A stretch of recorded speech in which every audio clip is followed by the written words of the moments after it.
Hello friends, welcome back to Microsoft Flight Simulator and another video. After a little bit of traveling and taking care of some personal matters, I am back with another video and we are going to have some nostalgia today and fly an aircraft that I haven't flown probably for a long time, maybe more than 3 months now, which is the Aerosoft CRJ-700. We'll talk about this aircraft as we set it up for departure, and I'll try to share my personal opinion about this aircraft and what I think is missing in this aircraft and why Aerosoft is completely ignoring the customers and not providing any updates to this aircraft. But that's gonna come later as we talk about the systems, and when we set the aircraft up, we'll just talk about that just a little bit. We are currently parked at Berlin-Brandenburg Airport, Echo Delta Delta Bravo, and we will be departing here for our destination Copenhagen, Echo Kilo Charlie Hotel. Without further ado, let's hop into the cockpit and let's get the flight started. Welcome to the cockpit of the CRJ-700. This aircraft could have been a lot better and one of the best aircraft in the sim, but unfortunately it is not, because there is no support from the developer for the last 2.5 years. Last update was, I think, back in 2022, I can't remember the month. The cockpit textures are okay, but not maybe the highest resolution. You can still read them, but they could have been better. The aircraft systems are lacking some things. Mainly the main bug that's long-standing is the FMS. We still cannot plan and fly RNAV approaches in this aircraft, because if you enter an RNAV approach into the FMS, the entire thing freezes and you lose your flight. The response, or the last response from the developer, was not to use the RNAV approaches, which this aircraft is certified for, and looks like there is no willingness on the Aerosoft side to update this aircraft. If I'm being honest, this aircraft is the reason that I am not interested in any future Aerosoft products, regardless of how good they are and what promises they are making, because the CRJ family is a living example that once the hype is over, the developer is not going to look at that product and will not listen to customers. So Aerosoft is pretty much done for me, and I will not spend a dime on their products going forward. All right, that's enough talking. We'll talk about the additional things as I come across and remember, because there are other things that this aircraft is lacking, but let's get the flight started. There is no charts. The EFB is lacking that. There is no SimBrief integration.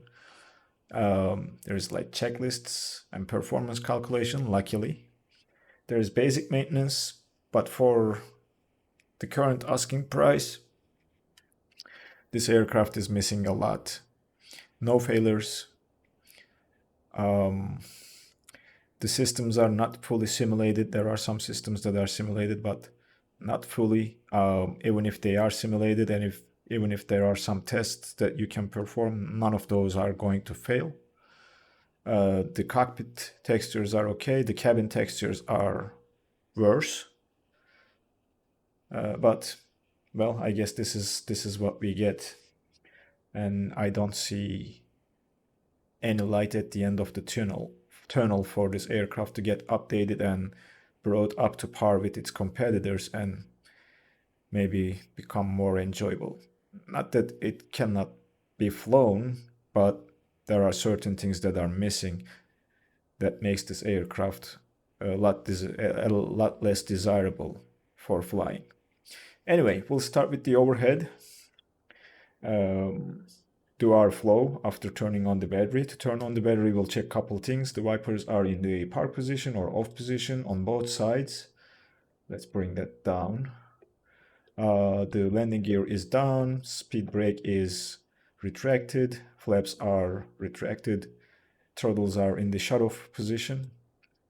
Weather radar is off, which is kind of here, right there. Standby, the transponder is in standby. Parking brake is set, and we are good to introduce power to the aircraft. Turning the bedroom master on, we have external power available. We'll also turn on the, not that one, nav lights, not the logo and wing lights, just to state that the aircraft is now energized. And we will turn on the ground power. We can get some integral lighting and set our cockpit lighting to our liking. We'll do the same for the pedestal and circuit breaker panel, as well as co-pilot and pilot side, just to get some lights in the cockpit. From here, we need to go to the performance and load our aircraft with fuel and passengers. According to the plan I generated through SimBrief, we will need 3,500, that's rounded up, 3,487, but I'm rounding up to 3,500 kilograms of fuel. Let's enter that. Currently we are carrying 46 passengers and 1 tons of cargo, which I will put 300 to the forward and 700 to the aft cargo compartment. I am having some issues with GSX, so I'm not sure if we will be able to use GSX, because I updated it yesterday, but looks like the CoATL script is not running properly. We'll see about that very shortly. So once this is done, we'll set the payload in the simulator, not once but twice, because that's another long-standing bug. And now it's there. And this is our performance figures, automatically calculated. Our CG is in the acceptable limits. And we'll continue with the overhead flow. AC is in use. Generators will remain in auto, including the APU generator. We'll press the fire detection. And we saw the message there. It's very quick. Hydraulic SOV switches will stay in their current position. Nav lights are on, all other lights are off. Fuel pumps should be off at this point. Bleed air is normal. Bleed valves are in auto. Isolation valve is closed. Lead sources, both engines selected. APU is off. Engine starter panel is off and dark. Hydraulics, we can turn hydraulic pump 3A on. That's an electric pump, and go to the hydraulics page here to check our hydraulic system. And as you see, 3A powers this section, and it's pressurized, so electric pump is working. Let's put it back to off. Cabin pressure should stay in its current state, no adjustments needed. Air conditioning and packs are off. Recirculation valve is off. Aft cargo air is off. Anti-ice stays in its current position. Windshield heat, we can select it to low. Miscellaneous lights, no need to change anything. No smoking and seatbelt signs can be turned on. Emergency lights can be armed. That's the overhead. Down below, we should start the alignment of the IRS. So we'll turn the IRS switches to nav and go to the FMC. Position initialization, Echo Delta Delta Bravo. We are at, gate should be visible, Echo 21. That's actually a ramp. And we'll go to the next page, grab one of the GNS positions or GPS positions. I clicked the wrong button. And paste it here. And that should start alignment of the IRS system. We'll immediately go to the flight plan and start programming our FMS, and then we will continue with our flows. Our today's routing, we will be departing from looks like runway 07 right, so Echo Delta Delta Bravo to Echo Kilo Charlie Hotel. Departure, we are not using any ATC, runway 07 right via the Gerga 1 Zulu departure. Go back to the flight plan now. It's entered here. Next page. From Gerga, we are taking an airway to Perom, Tango 239er to Perom. From Perom, we are taking another airway, Tango 298. That will take us to Monac. From Monac is our arrival. So that's very short routing. It's close destination. We'll go to the departure arrivals page, Copenhagen arrival. We are gonna do an ILS to runway 04 left via the Monac 3 Alpha arrival. And no transition. We will vector ourselves. We are not gonna delete the vectors in our flight plan, and there's a reason for that. I will explain that very shortly. We'll go back to the flight plan, check our routing one more time. There's that discontinuity because of the vectors, but we can execute the plan. And secondary flight plan, copy active. So that's, at least we have a backup. Then we go to the legs page, take a look at the routing. That one, my mind goes to the Airbus. Let's clear that.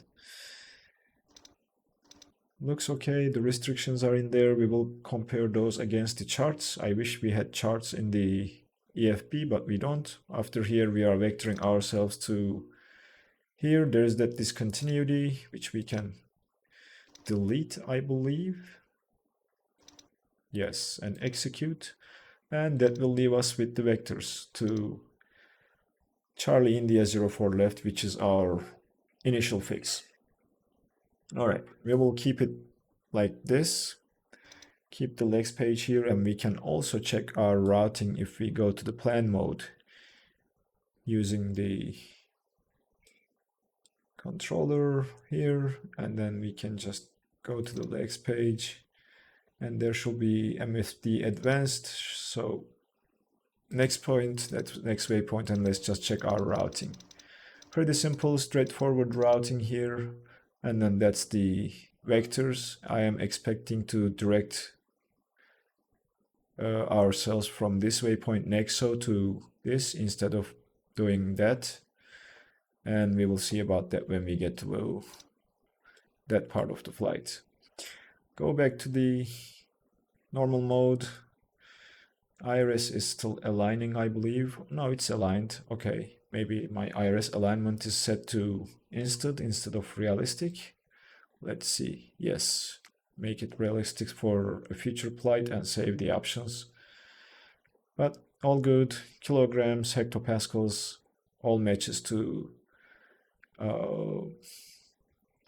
our current geographical location, which is Europe. So that's the FMS done. Flight directors can be turned on. Our initial climb will be 12,000 feet. There are no restrictions on our departure. And then from 12,000 we will climb to our cruising altitude, which is going to be flight level 320. We are still in the hydraulics page. Let's just go back to the stats. All right. Performance wise, our trim setting should be 6.7. Let's set that up too. That can be seen here. It's at 7.5 right now. 6.7 is set. Altitude is set. Barometric pressure, we don't have weather information in the EFB. That's another simple thing that's missing. But I'm gonna look my Navigraph app on the other side and get the weather information from Navigraph. Winds are from 190 at 5 knots. I'm sorry, it's 300 at 6 knots. Few clouds at 5,000. Temperature is 15, dew point is 15, QNH is 1027. That's the information I needed. We will set the QNH to 1027.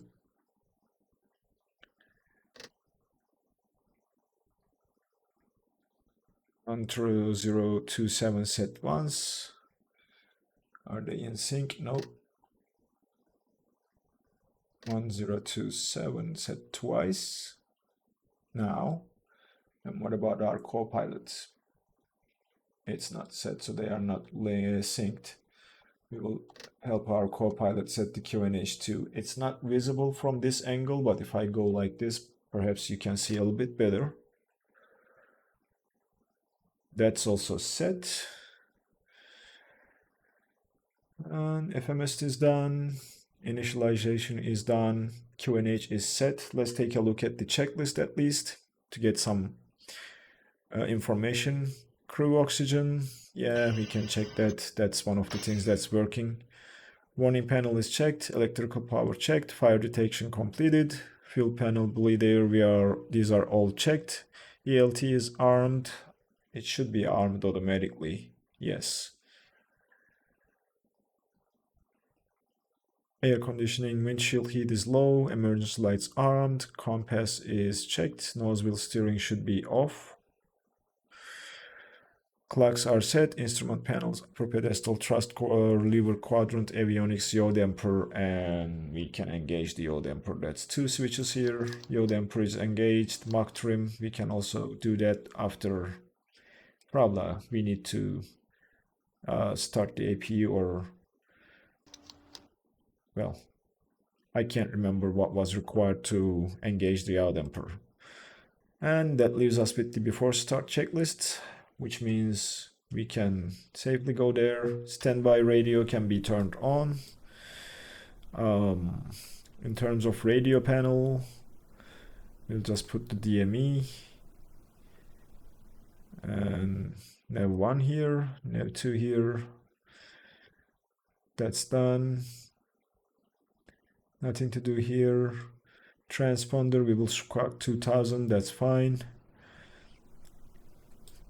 We can do a lamp test for the lights and another lamp test. Test 1 and 2, they all work. Engines are synced to M1. Ground proximity, no need to do anything here. Again, cockpit voice recorder test, holding it 5 seconds. Should complete the test. There we go, we have seen the light. No other tests are present, and I can't remember all of them anyway. So, and as I said at the beginning of the video, it's not gonna make a huge difference because there are no failures simulated in this aircraft. So we'll start the APU, turn the power on, waiting for the APU door open message. Door is open. Now we can hit the start. Start eliminated, and we should see APU spooling up here. Landing elevation is one thing that we haven't set yet. That's in the pressurization panel according to our charts. Elevation at Copenhagen should be sea level, if I remember correctly. Let's see, elevation 17, so we will set it to 20. That's set through here.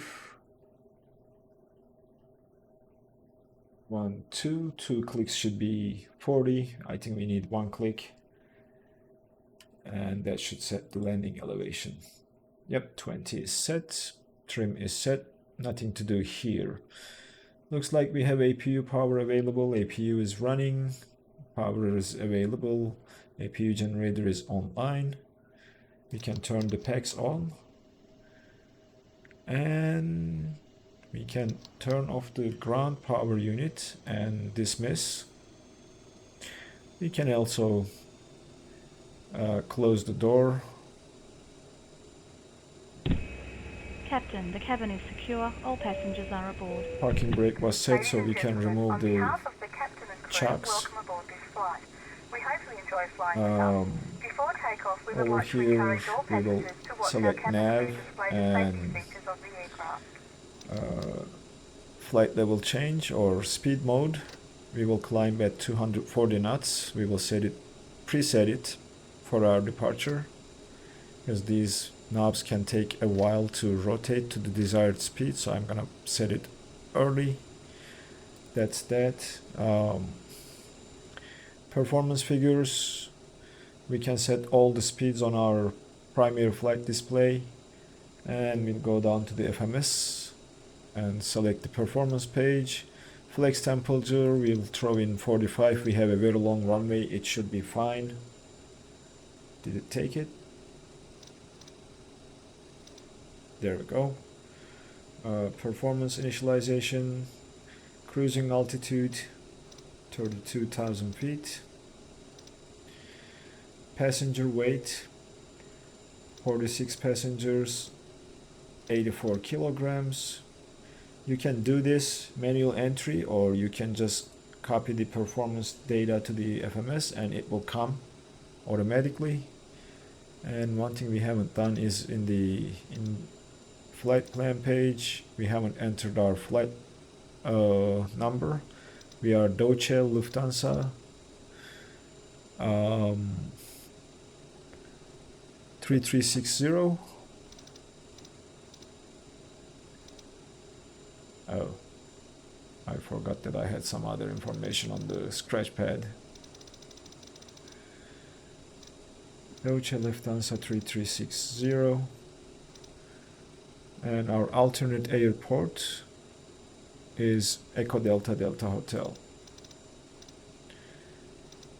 That's now done. MFD data.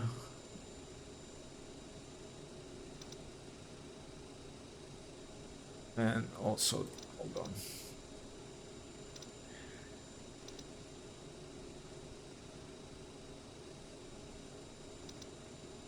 We'll just put the we know on our ND so that we have that information available to us. Nothing else is needed here. Execute this. Go to the legs page, and we should be ready to go from here. We will request the pushback very shortly and start our engines. Let's take a look at the checklist. We are pretty much ready to leave the gate. Passenger signs are on. Landing elevation is set. QNH is 1027. We are reading 150-ish on our altimeter. Airport elevation according to the airport charts for our departure airport.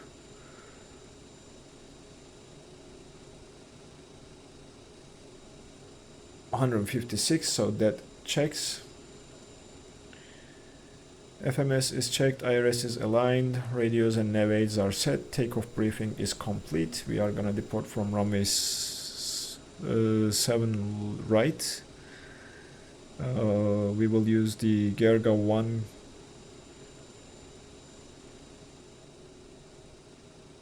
let me see this.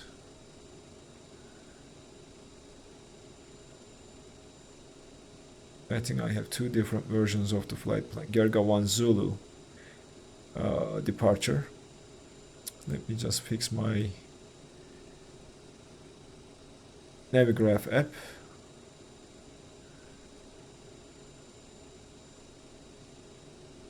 Alright, now this is better.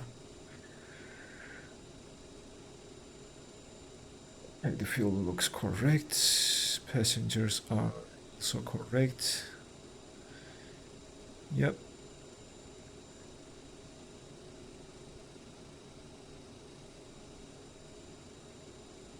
Alright.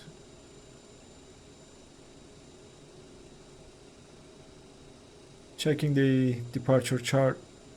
We will fly runway heading initially and then make a right turn to heading 080 until Delta Bravo 059er waypoint, which is 10.7 DME from PBI, which is the Brandenburg VOR. And at 10.7 DME, we will turn right heading 103 to intercept Idoba. And from Idoba, we will turn left. That's a sharp turn 349, which means we should limit our speed at the beginning to around 220 to make that turn a little bit tighter and sharper. But that's all we need to do. Okay, let's try if we can and see if we can get some pushback from GSX and if it's going to work.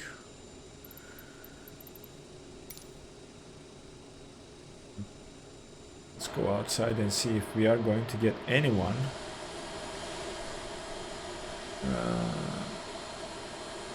Perhaps not. Okay. I guess we will just start the engines and turn around is what I'm gonna do, because there is no way we are getting pushback from GSX. Beacon light comes on. We'll put the checklist to clear to start. APU is on, takeoff data is set, doors are closed, beacon is on, fuel pumps will be turned on momentarily. They are now on. Hydraulics, we can turn all the hydraulic pumps to on or auto. I'll prefer auto and on. Parking brake is on, seen there. And we are ready to start the engines. We will start with the right engine. Engage the starter. We are gonna wait for 20% on the N2 before we introduce fuel. I'm gonna use my controller assigned command or switch to turn the fuel on. Engine sounds are not audible in the cockpit. 20% fuel is on. I guess that's expected because the engines are way back and the doors are closed here. Now we are waiting for starter cutout, and then we will start the left engine. Looks like starter is already cut, and we can just start the left engine, do the same thing, monitor N2 for 20%. Ladies and gentlemen, please pay attention as we display the safety features and At least we have some immersion with these announcements. During an emergency, please Alright, remain in your coming up to seats with your 20% seatbelts fastened momentarily. and your seats in the upright 20, position. fuel is In in, case of a drop in cabin pressure, breathing throttles masks are will in the drop idle from the ceiling position. and should be placed over your head. If there is smoke in the cabin And during we will the wait evacuation for of the aircraft, the engine the walkway to emergency spool lights up will and display to the stabilize. exits, which are located here and here. In case of an extreme emergency landing, you will be instructed to get into the brace position, which is executed by placing your head require between a your bit knees more. with your hands over your head. We are waiting We for would also N1 like to remind reach you that you can turn off all around electronic 20%, devices. We 2021. thank you for paying attention during this brief And we can presentation. engage the Mach trim now. There is something here that I'm forgetting that prevents me from engaging the Mach trim. It's the stab trim, Mach trim. That's why you have to engage the stab trim first. Now all the messages are disappeared. Engines are stable. After start, generators auto, electrics, that's fine. Bleed valves are in auto, packs are on. APU will turn off, nose wheel steering is armed. We will arm the nose wheel steering, go ahead and turn the APU off and cut the power to the APU. Door is closed. Recirculation fan can be turned on now. And only message is the seatbelt and passenger signs. We'll set our flaps to flaps 8, our takeoff flaps setting. That is now set, and the last thing we need to do is to set our heading to the runway heading, which is 065. So we will do that, and we should be on our way. All right, all is done. Taxi checklist. Slats, flaps are extended. Flight controls, that at least we can do. We have a flight control synoptics page here. If I can see it right there.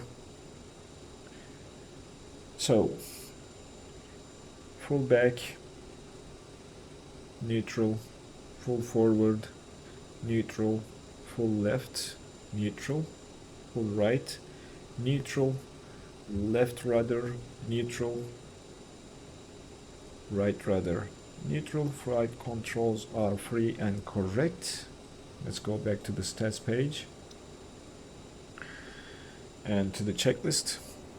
Brake temperatures, we'll check that. I don't think it's displayed. If it is, it's probably buried in the FMC, but we haven't used the brake, so they should be fine. All right, parking brake is off.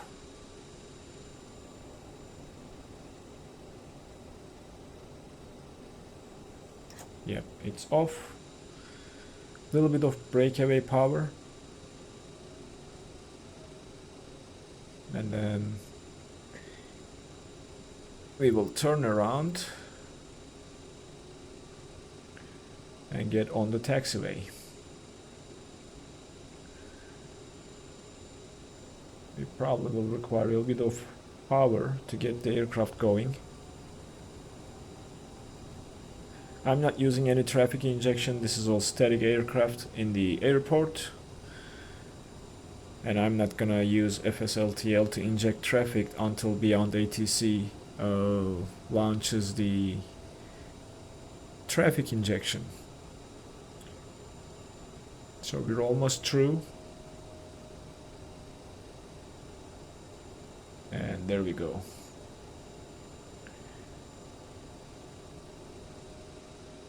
Perfect. All right. Taxi lights are on, and off we go. We'll just set the transponder to system 1. And continue like this. We need to make a left turn to get to the runway.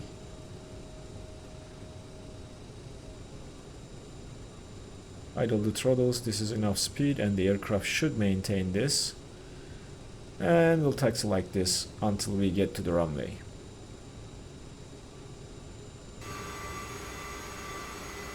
Overall, the model is beautiful. I love looking at this 3D model of the CRJ, but I wish the other things were also fixed or improved by the developer. Anyway, we'll taxi like this, meet you at the holding short point of runway 07 right. Welcome back, friends. We are approaching runway 07 right and about to make the turn into the hold short point.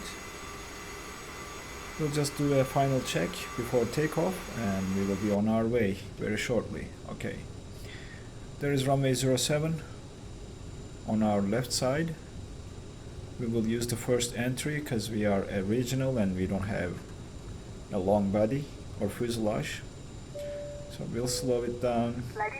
We still get these announcements from the cabin crew, which are nice. At least something. There is the 07 right entry. Identified right there, 07 right. And this is our hold short point after this, where we see the runway ahead marker on the ground.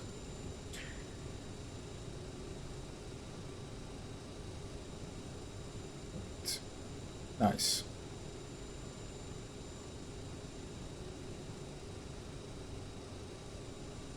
Let's stop here momentarily. Take a look at our checklist. Fuel crossflow to manual, lights and strobes on. We assume that we have a little takeoff clearance. We will turn the landing lights and strobes on, taxi lights off. Fuel crossflow to manual. Transponder is on. Weather radar, we will set it to WX. We will also drop the range to 20 miles and select terrain on the ND. I don't think it's functional anyway. CAS is checked, there are no messages. Takeoff config of OK is also seen, and we will keep the climb checklist here, and we are ready to enter the runway. Brakes are off, a little bit of thrust to get her moving. Flaps are showing and indicating 8 degrees. We'll go to the progress page. I think we haven't set the transition altitude. Well, actually it's under VNAV. That's 5000. Let's set it up and execute. That will flash the barometric pressure reading here to remind us switch to standard after 5000, and we will worry about the transition level en route for our destination airport.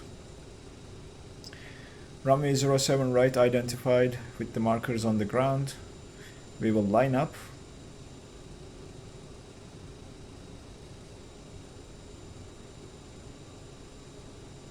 FMA is still showing roll mode. We should switch it to toga mode by pressing the toga button on our throttle quadrant after lining up. There we go. That's good. Hit the brakes.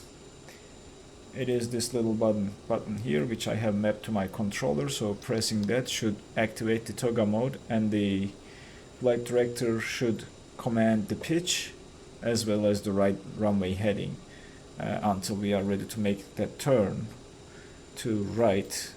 I think I'm gonna switch to 10 mile range.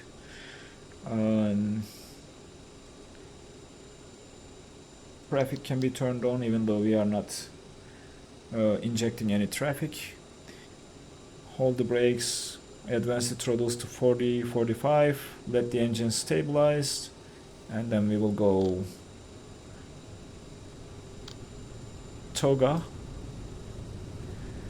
Forward pressure on the yoke, maintain the center line. Airspeed is live, 100 knots, and very quick to get to V1. Gently lift the nose and follow the flight director. Alright. Positive rate of climb, gear is coming up, pitching down, and following the flight director. We should make that turn to right slowly. Flaps 1. Selecting nav, and the flight director should command us for the nav.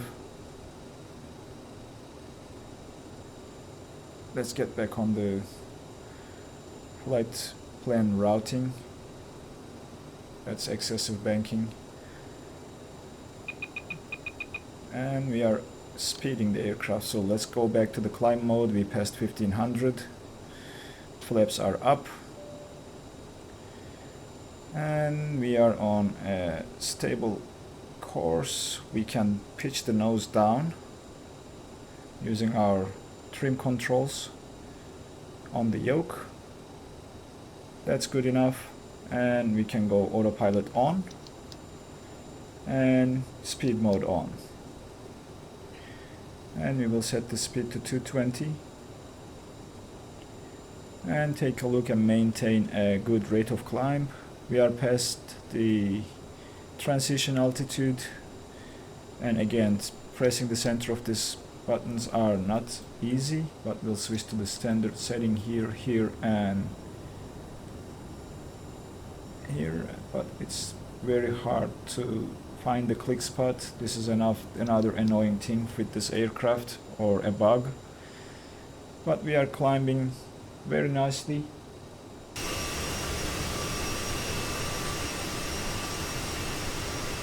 And left the airport behind us. So far so good. We will reduce the throttles to lower the climb rate just a little bit.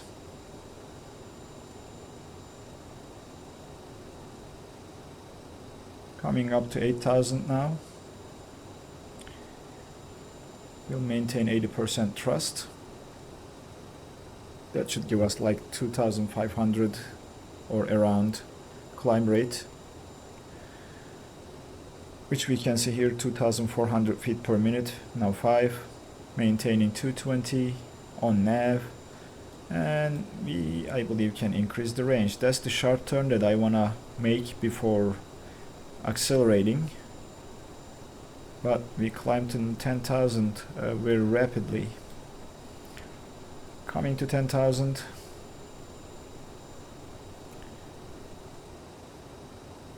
We'll turn off the landing lights.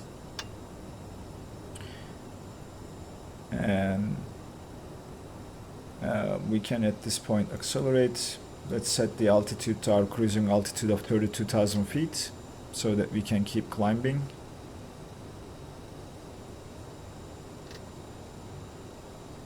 Alright, altitude is set and we are good to go. To control the climb, we can lower the thrust just a little bit more until we make that turn, and then we will accelerate and set the speed to 275 knots for the rest of the climb. And we can go back to the climb mode on the throttles. Remember, no auto thrust in this aircraft. We are 132 miles away from our top of descent. If we go and put the MFD data on the screen, that also displays the expected arrival times to the waypoints and top of climb.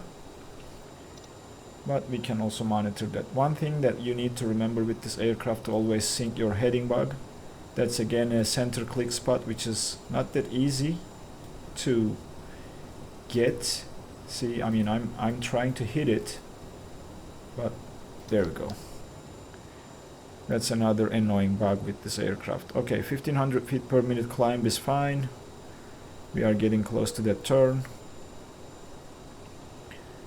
And after we make the turn, we will accelerate the aircraft to 275 knots and increase the throttle.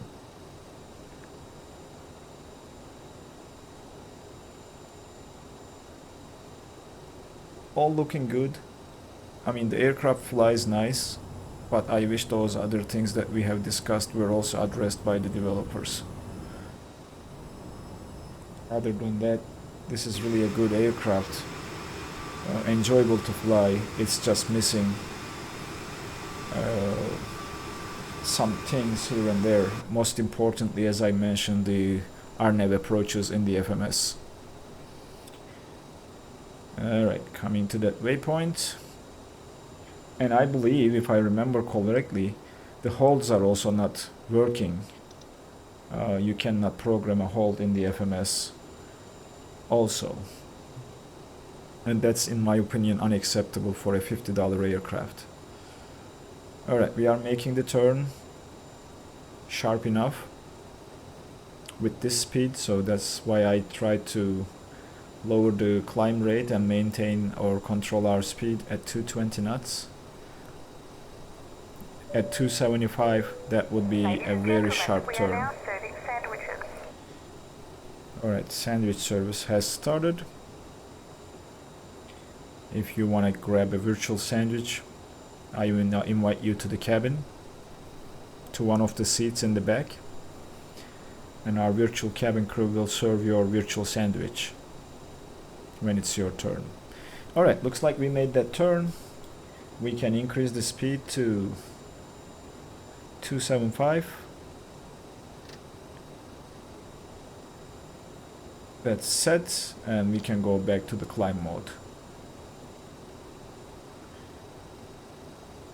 Now we are accelerating and maintaining the flight path 120 miles away from the top of descent. 227 miles away from our destination airport.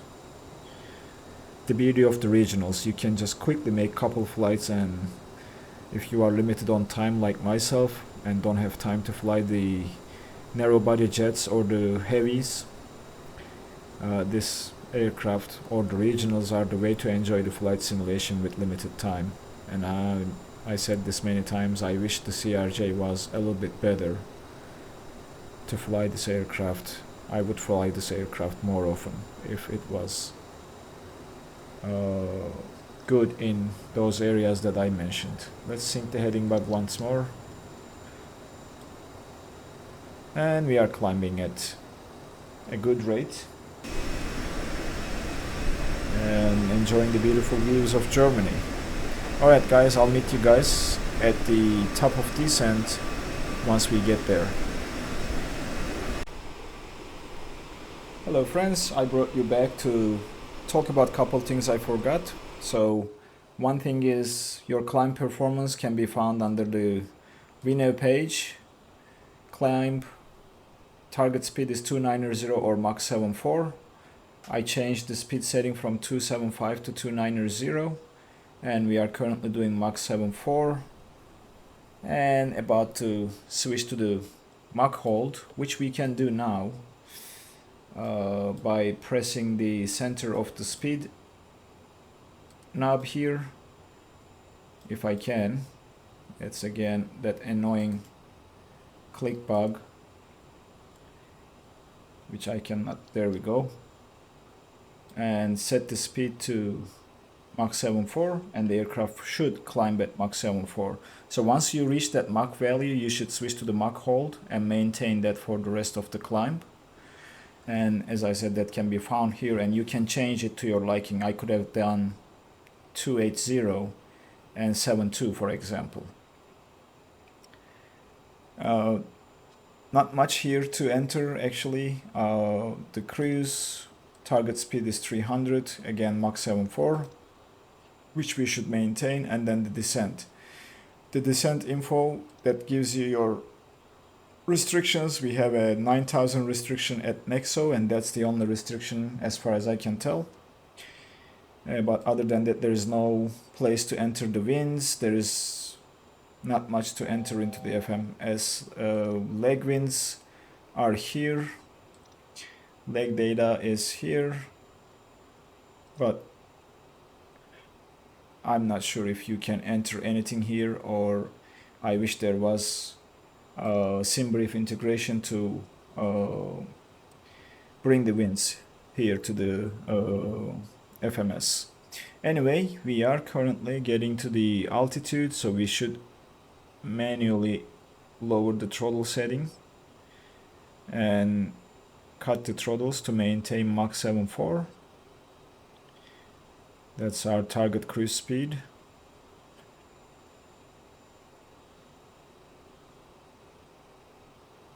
We don't want to accelerate too much, so we should bring the speed down and set it to 7.4. That's our target speed. We are bleeding the speed off slowly. I don't want to make too aggressive changes to the thrust setting. And this is what we are going to maintain for the rest of the cruise until we get to our top of descent, which is in 6 to 6 miles. And I'll see you guys at the top of descent. Welcome back friends. We are about 20 miles from our top of descent, and we need to prepare the aircraft for descent. So let's get into the cockpit. The cruise went relentless. We were able to cruise at Mach 7.4 with 80% thrust. To descent planning, we'll go to the FMS and we'll go to the index, arrival data, check that we have selected ILS 04 left, runway threshold, ILS frequency, and the final approach course is 37.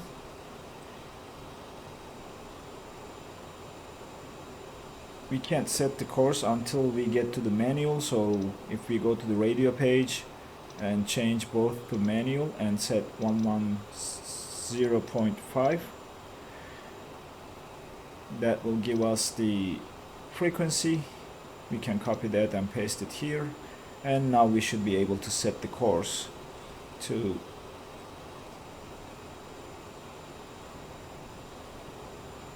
if I can click the center. Well, we can't, because I guess we need to be in the heading mode to set the course. Let's try that out. I still cannot remember everything about this aircraft.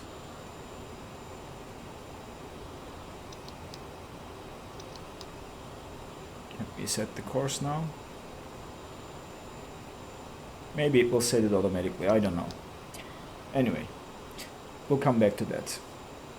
Top of descent in 8 miles. We need to descend down to 3,000 feet for the initial fix. So we will set the altitude down to 3,000, and we have advisory VNAV enabled, so it should guide us for the restrictions.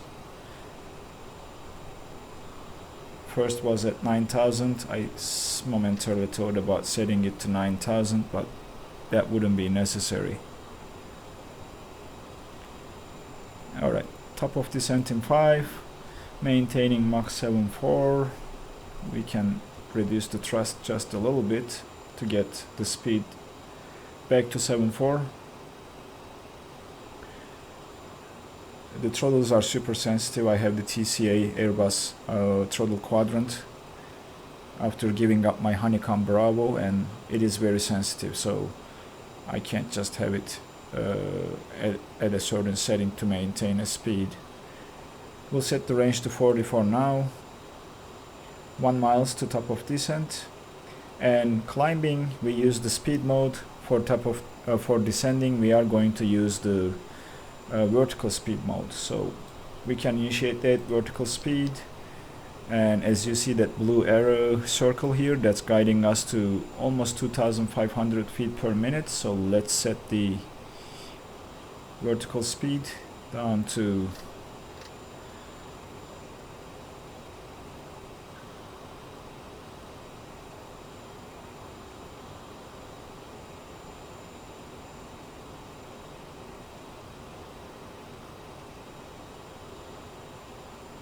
alright, 1.4, and we need to maintain the thrust to reduce the speed and get down to 2.5.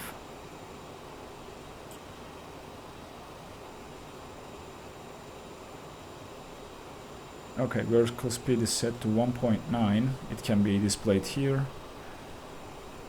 I'm gonna maintain 2.4 right here and see where the speed will be at that descent rate.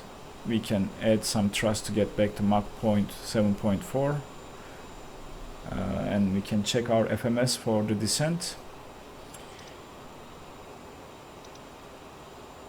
Cruise descent Mach 7.4 or 290 until 10,000 is what the FMS is telling us. So we'll maintain that. And the way to navigate the advisory VNAV is this star symbol you see here. If it's at the center, you are on profile. And take a look at your descent rate. We are a little bit high, so we can go 100 feet more. And that should line up the star at the center, 2.5. And the speed is slowly creeping up to 7.4. I'm not super worried about meeting the exact descent speed.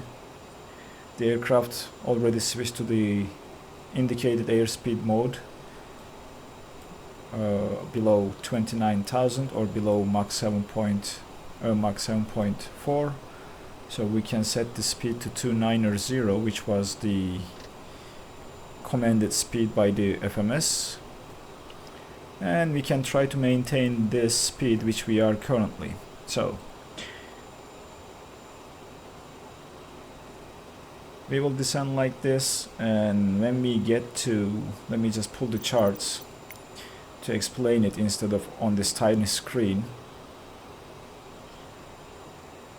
We'll complete the descent checklist after this. When we get here to Nexo, we will go direct to Dopam. It's an M, right? Yeah, that is the plan. Descent checklist will check the fuel, 2400. Passenger signs are on. Landing elevation, we already set that. Fuel is checked. TCAS is set. Radar is on. CAS is checked and no messages. Landing data is set and approach briefing is complete. By landing data, I think it's referring to the selecting the approach, because everything else is automatic and we tune the ILS frequency, so no surprises there. Only thing we need to do is set the course, and I don't think there is a way to set this here in the radio page. Yeah, no, course cannot be set from here. I don't think it can be set from here as well, so we will wait and then see what happens. Oh, we are accelerating terribly, so let's cut the throttles, get back to 290. As we reduce or as we descend, the speed changes with altitude, so we need to maintain the thrust to maintain the commanded speed. Otherwise we will breach those restrictions, and we don't want that. And we need to slow down to 250 anyway for crossing below 10,000. So we will maintain 58% and we'll see where it gets us. The aircraft is slowing just fine. We will sync the heading bug one more time. And wait for the aircraft to reach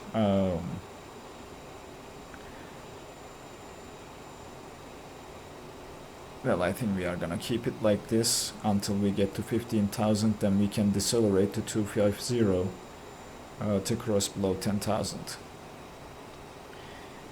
Looks like we have 71 miles to our destination and 5 minutes, 33 miles to the 9,000 restriction.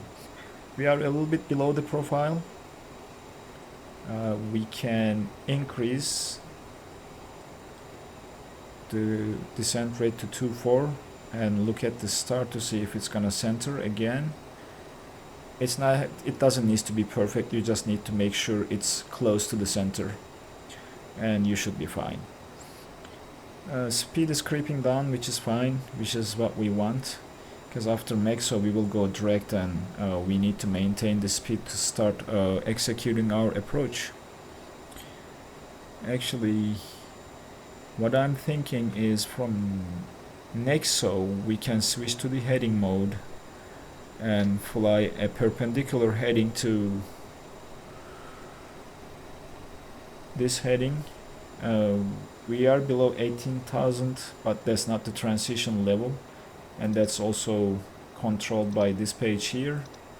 Transition flight level, we will set that to 9,000 to remind us to switch to the local barometric pressure after we clear that restriction. And that should be fine.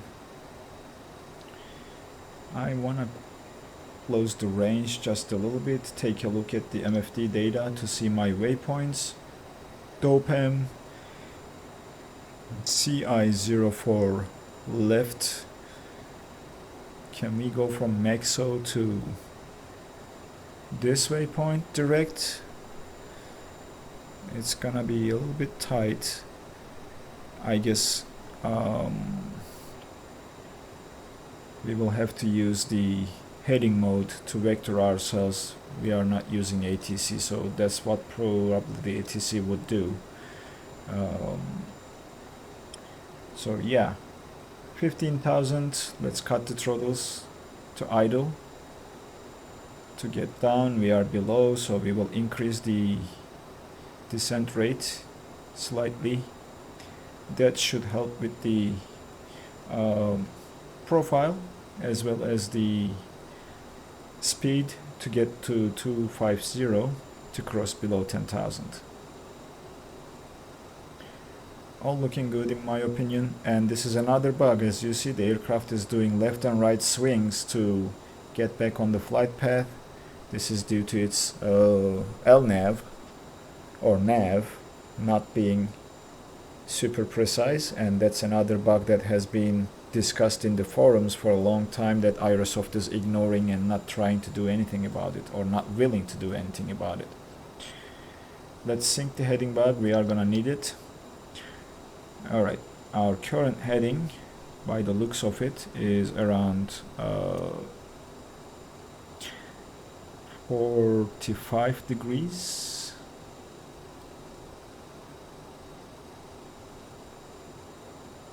And I don't have a display for the heading, which is fine, which means we need to turn to heading 30 or 310, 300 to intercept that waypoint once we get to Nexo. Alright, 250, we are getting to that, and we are way below the profile, so we are gonna increase the descent rate to 150, even more, just to maintain the star in the center and give her some thrust to maintain 245 250 knots on our speed indicator. Alright, that's good enough. About to pass below 10,000. The profile is looking good, and we are approaching Nexo, which has a 9,000 or below restriction in about 8 miles, so we should be fine in terms of the altitude. We'll keep descending like this to maintain and meet that restriction we have there.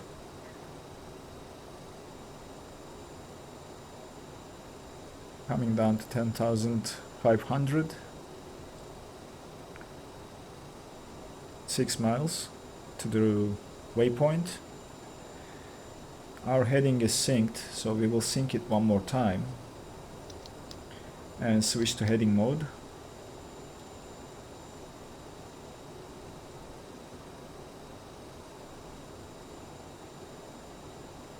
Crossing below 10,000. Landing lights are coming on. Descent checklist is completed. We will keep the before landing checklist here.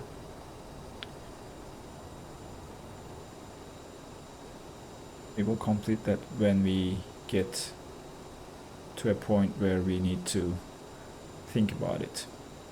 So we will do a direct right until we are perpendicular to Charlie India 04 left. We can switch to the local pressure. I'm gonna cheat and press the B key, and that will put us above the profile, way above the profile. We need to increase the descent rate to get down to 9,000 very quickly, because we are at that restriction. And we will turn right like this and shallow the descent back to 1,300 per minute or even more. This is gonna throw off the VNAV, advisor VNAV, because we are not following our flight plan routing, but that is fine. We will maintain the speed like this until we are perpendicular to Charlie India 04 left, which is our initial fix, and then configure the aircraft for approach. I'm gonna let the speed bleed off like this. It's slowly creeping down below 240, and it's gonna eventually get below 210, where we are gonna introduce flaps. The glide slope is alive. We are seeing the blue diamond here. No sign of the localizer, but oh no, the localizer is here too, so we are capturing the localizer signal as well. So all is good. We will wait until we get down to 3,000, and then we can actually activate the approach mode. I'm gonna descend a little bit faster because we are cutting it short and we don't have that much distance to lose the altitude.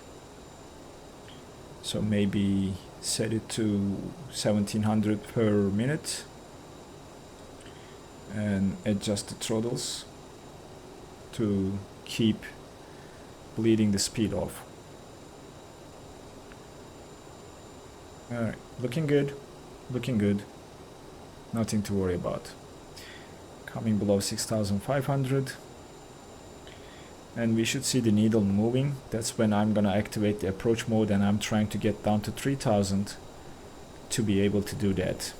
Glide slope is moving to where it needs to be for the approach, and I am ignoring the advisory VNav from this point on, because it's not gonna help us at all because of not following the flight plan routing here.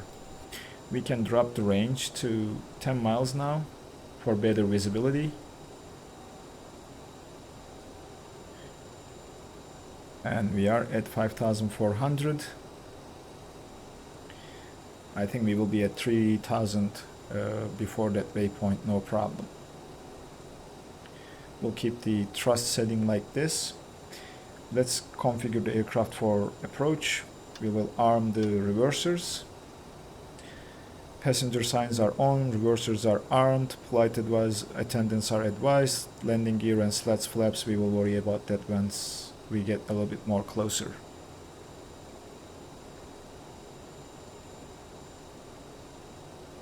Alright, everything is looking good now. We will execute a right turn to our final approach course, 037, once we are perpendicular to the waypoint, and then activate the approach wall mode, which should capture the localizer. 3000, 1000 to go. We are at the profile altitude now, and we are almost perpendicular to the waypoint. Perfect. Once we level off, it's gonna start bleeding the speed off, and we can introduce flaps. Now we are somewhat perpendicular, so let's execute that turn towards the waypoint. And once we finish the turn, we will engage the approach mode. For the performance, we will set all the speeds.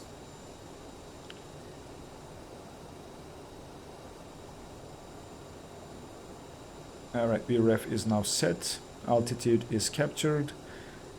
We are below 110. We'll go flaps 1. And maintain around 200 knots, because I don't want to slow down too much until we are at the waypoint. We should keep turning just a little bit more. We overshot that turn by somewhat great margin. We'll arm the approach mode, and we should capture the localizer very shortly. Flaps 8.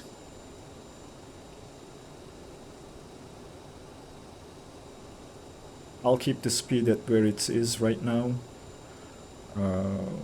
until we capture the localizer, and then we will worry about configuring more flaps before we get to the final fix, which is Foxtrot India 04 Lima.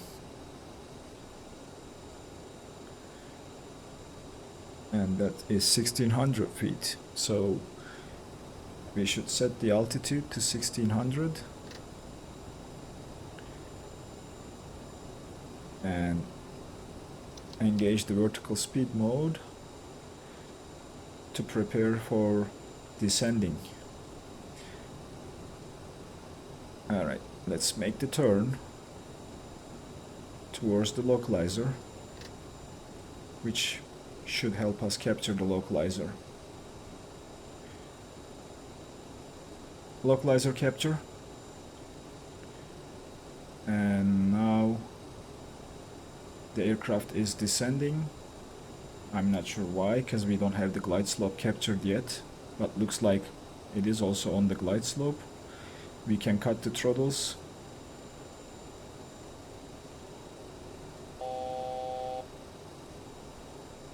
Seven miles, flaps 10, landing gear down. What was that? Oh, that's the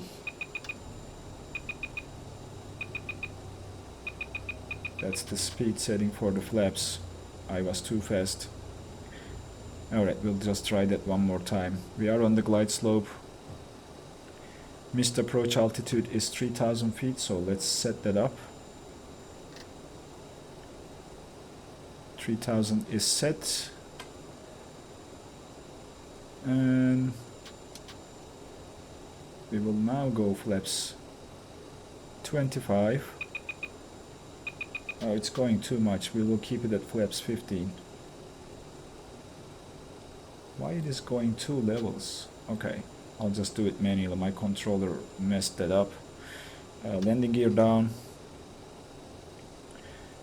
Speed is coming down. One thing we haven't set is the radio altitude or decision height. That was 117.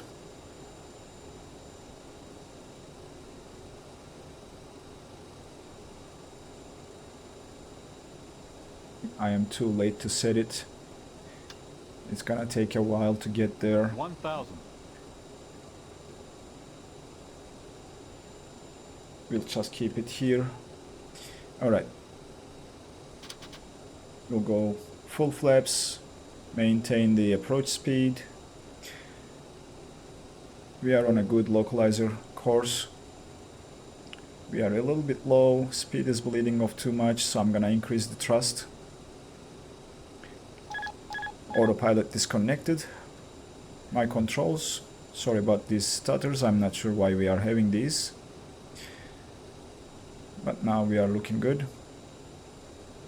And we will bring her in ourselves from here. We are off to the right a little bit, so we should correct for that. Puppies are looking good, we are on profile. Push the nose a little bit down, because I think we are gonna lose it. 400.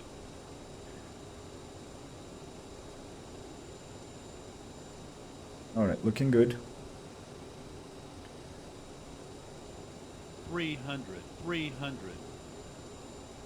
Right, we are coming down to the minimums. And we are way off to the light. 200. I don't know why I am not able to control the elevator. Minimums. 100. Alright, minimums. Sync rate. 50. 40. Alright, 30. 20. Minimums. just messed up the minimum call for some reason. 10. And I lost the ability to control the yoke. But well, we made it down. Speed brakes out. Reversers. That was not the best landing, but I don't know why. I don't have the control. I can't control the yoke, even though I disconnected the autopilot. Reversers are off. Speed brakes are in. And we are gonna roll like this. And perhaps use this high-speed exit. To vacate the runway. Slow the aircraft down. Alright. Landing lights off. Taxi lights are coming on.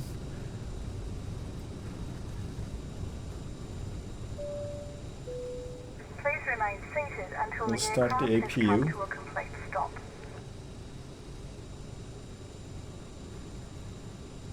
Disengage the flight director. Turn off the weather radar. Keep the transponder for now. Oops.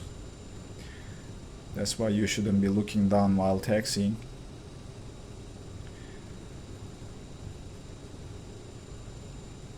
Alright, we will continue like this.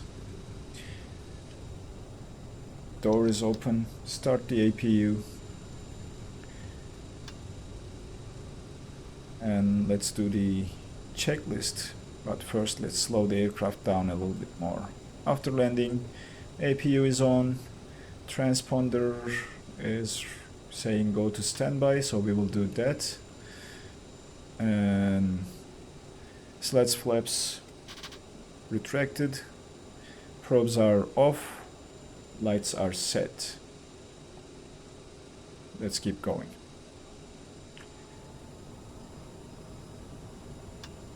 Yep. Probes are off. So we will take this left continue on this taxiway until we find ourselves a parking spot in the terminal ahead of us. So, not sure why I lost my controls during landing. I have no idea why.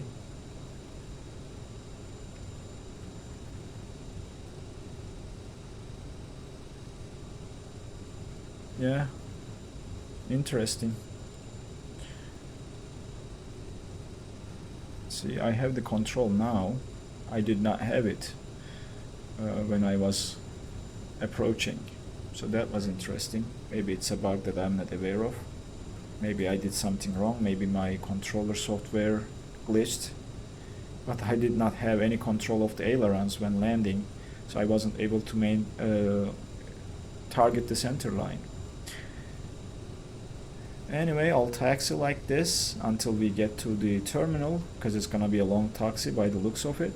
And I'll bring you guys back to park the aircraft and shut it down.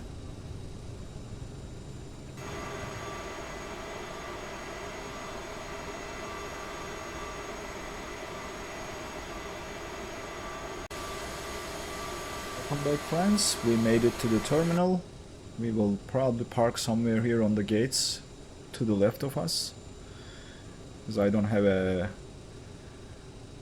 preferred parking spot, and I didn't look to the charts for a proper parking position for the size of the aircraft. But we will assume we are assigned one of those gates in front of us right there, and we will park the aircraft in between these heavies that we see here. There's a Turkish Airlines here. I think there's an Air France behind it. And we'll just pick one of these gates that we see in front of us and park the aircraft.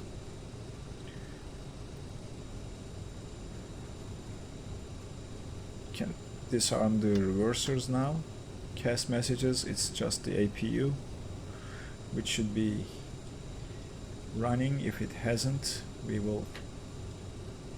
Well, it's running. Okay. We'll slow it down to around 10 knots, and I think I'm gonna pick this gate right here to make it easier for us to park there. Alright, slowly approaching the gate, braking slowly to reduce the speed. Taxi lights are coming off. We don't want to blind anyone, though we don't have a marshaller waiting for us, but just good practice. And we'll see how good of a parking I will do at this gate.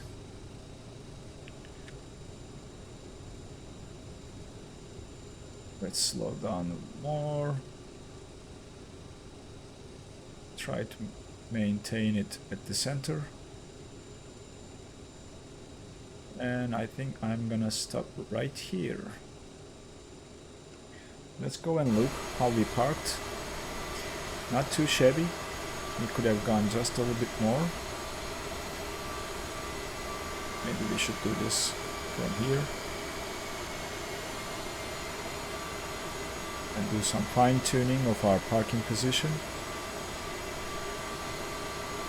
And that's good enough for me.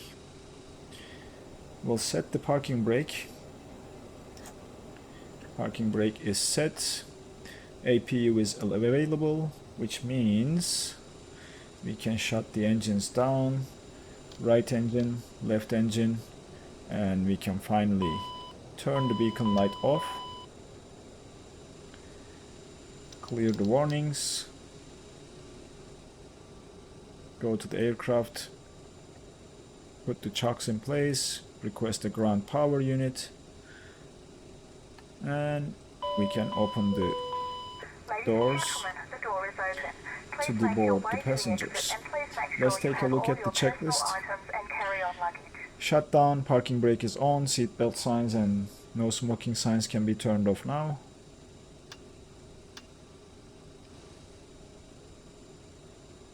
Anti-ice is off, fuel pumps, yes, turn off the fuel pumps. Beacon is off, nose wheel steering can come off now. And terminating checklist, we will just keep it here. Is it automatically connecting the gate to the aircraft? Let's see. No. Let's request deboarding. Select one of these options here. And we should just lower the handrails for jetway connection. And there is the jetway sinking into the ground. I wish this was also animated and the jetway hopefully is not going to crash into the aircraft. But there you have it. We arrived to our destination, deboarding our passengers. Passengers deboarding started. And we made it to here without much of a problem. I hope you guys enjoyed this video. We can do the terminating checks, but I don't know if we need to wait for deboarding the passengers. I think we can do a couple of those things. We can turn off the emergency lights. And we can turn off the IRS switches back to where they need to be. Standby radio can be turned off. What else? Hydraulic pumps all can be turned off. Goodbye. External lights except nav, all of them are off anyway. APU, battery master and cockpit lights are the remainder of the items, which you can do in your own time. Again, thanks for being here with me today in the CRJ flight to Copenhagen. I wish this aircraft was a little bit better. I would have flown this much more. Let's hope that Aerosoft will do something about this in the near future. I remember Hans Hartmann, who is the developer of this aircraft and the ATR, speaking about preparing to do some work with the CRJ after the ATR is stabilized, and that's been a long time since ATR has received its last update. Let's hope that something will happen to this aircraft. If you enjoyed the video, please consider giving it a like. If you are not a channel subscriber but stumbled upon this video, please consider subscribing and turning on the notifications to get notified for future videos. Again, thanks for being here with me today, and I'll be seeing you in the next video.